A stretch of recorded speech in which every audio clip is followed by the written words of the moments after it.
มุกลีแพรบนเวทีมวนเกิบด่าเข้ามาเขาเอายกขึ้นมาเป็นมุกโปรโมทคลินิกเนาะช่วยบิ๊กบอสใหญ่โปรโมชั่น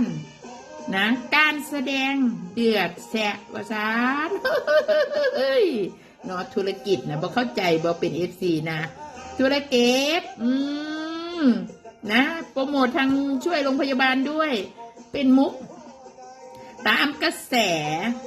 ใครสร้างมาทุกคนต่อยอดได้ขนาดโหนกระแส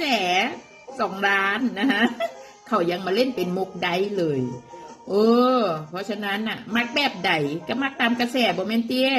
เขาเสนอให้อย่าสุดเดือดดานไอ้ประเภทที่ว่าพูดเรื่องอื่นนะเลิกแซะได้แล้วเนี่ย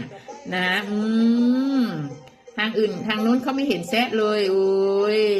อย่าไปเอิ้นว่าแซะเขาเอิ้นว่าการแสดงบ่แม่นตีเห็นบอกตลอดว่าเป็นการแสดงอันนี้ก็แสดงจ้าเบิ่งให้เป็นการแสดงเขาแสดงเขาได้เงินนะเจ้ามาจมให้เขานี่มาเติมเงินให้เขาได้ซ้ำนะจ๊ะ